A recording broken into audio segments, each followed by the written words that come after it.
दो ऐसे शब्द, इंग्लिश के दो ऐसे शब्द जो अक्सर स्टूडेंट्स को कंफ्यूज करते हैं, फ्लोट और सिंक।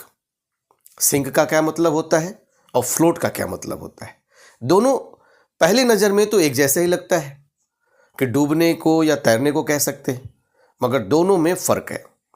और दोनों का हिंदी यदि हम ठीक से जान लें तो भी फ़र्क समझ में आ जाता है कि सिंक मतलब डूबना होता है और फ्लोट मतलब तैरना, फ्लोटिंग करना, है ना। मगर फ्लोटिंग किस किस कंडीशन में होता है, फ्लोटिंग का डेफिनेशन क्या है, एग्जाम्पल क्या है, एक्शन क्या होता है, इसके ऊपर डेंसिटी और फोर्स का क्या असर पड़ता है, एक्शन, डेंसिटी और फोर्स के नज़रिए से हम लोग समझेंगे विज्ञान को थोड़ा थोड़ा सीखते हुए कि फ्लोट क्या है और सिंक क्या है। वैसे तो मैं बता दूं कि सिंक मतलब डूबना, और ये शब्द से ही समझ में आता है कि हम बॉटम को टच कर जाएंगे तो डूबना कहेंगे। फ्लोट मतलब तैरना, और तैरने से समझ में आता है कि पानी के सरफेस पे हम तैरते हैं।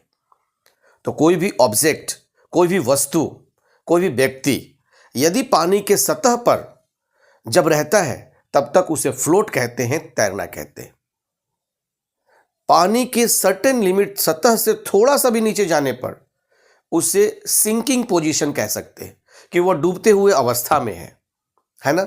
जब वो चिल्लाने लगता है, साउट आउट करता है, save me, I am sinking.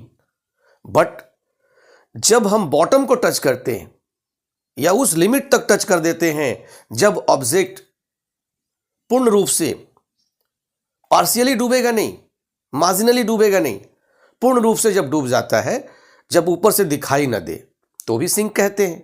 या फिर थर्ड कंडीशन में जब पूर्ण रूप से बॉटम को टच कर जाए तो बॉटम को टच करने पर सिंक कहते हैं, वहां टोटली सिंक कहते हैं। ठीक है जी। चलिए, जैसे suppose that this is the water surface and if something is floating तो यहां पर रहेगा, यहां पर रहेगा, बट सिंकिंग तो यहीं से शुरू हो जाता है। But 100% sinking touching to the bottom of the liquid, touching to the bottom of the liquid. ठीक है जी। अब एक्शन की नजर से हम देखेंगे कि what happens in sinking, what happens in floating.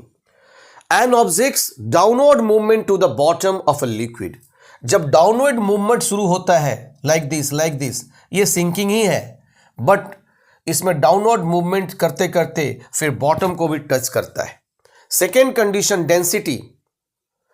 जो भी ऑब्जेक्ट है it will be denser then the liquid. इसमें डेंसिटी में मास और वॉल्यूम की बात होती है, मास और वॉल्यूम की बात होती है।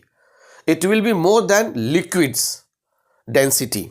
तो जब ये डेंस ज्यादा होगा तो लिक्विड में डूबेगा, लिक्विड रोक नहीं पाएगा। अच्छा, तो जब डेंसर ज्यादा होगा तो the downward force of gravity is greater than the upward buoyant force of the liquid. What is a buoyant force? आपने सुना होगा आर्किमिडीज का सिद्धांत, बायोएंसी, है ना। बायोएंसी, जब पानी ऊपर फेंक दे या पानी अलाउ ना करे अंदर जाने का किसी वस्तु को, जब ऊपर वह तैरता है तो बायोएंसी फोर्स काम करता है। That is the buoyant force, Archimedes का सिद्धांत। तो इसमें सिंकिंग पोजीशन में buoyant force will not work, Archimedes का सिद्धांत नहीं काम करेगा, क्योंकि वस्तु जो ऑब्जेक्ट है is more denser then the liquid. That's why downward force of gravity is greater. Gravitational force ज्यादा रहेगा, उसे खींचेगा। एग्जाम्पल में लेंगे, सफेद पानी में, सादा पानी में, प्लेन वाटर में लेमन डूब जाता है, वहीं पर सॉल्टी वाटर में लेमन नहीं डूबता, वो फ्लोट करता है ना जी। एग्जाम्पल में लेंगे, पीस ऑफ आयरन, लोहे का एक पीस पानी में सिंक करता है क्योंकि डेंसिटी उसकी ज़्यादा होती है, ग्रेविटेशनल फोर्स उस पर ज़्यादा काम करता है, वो पानी के बॉटम को टच कर देता है।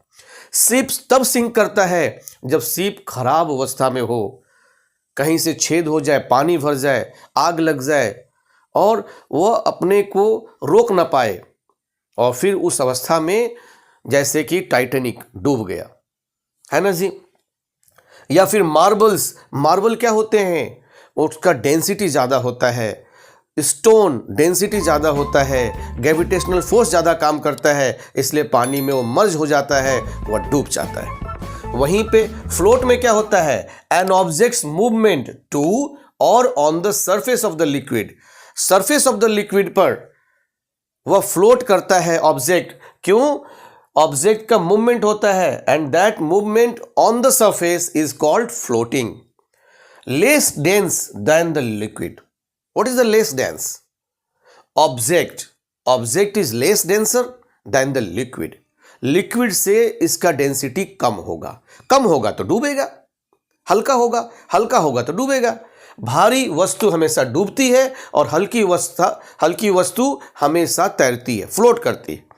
The buoyant force of the liquid is greater than the force of gravity pulling the object down.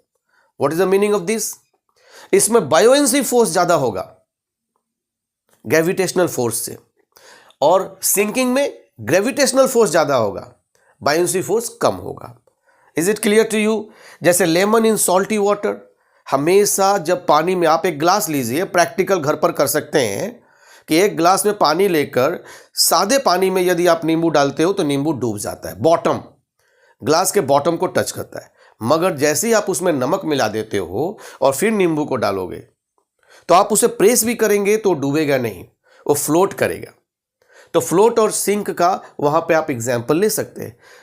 इसलिए समुंदर के पानी में मैक्सिमम चीजों को डुबाती नहीं है, वो फ्लोट करती है और समुंदर फेंक देता है, अपने किनारों पर फेंक देता है।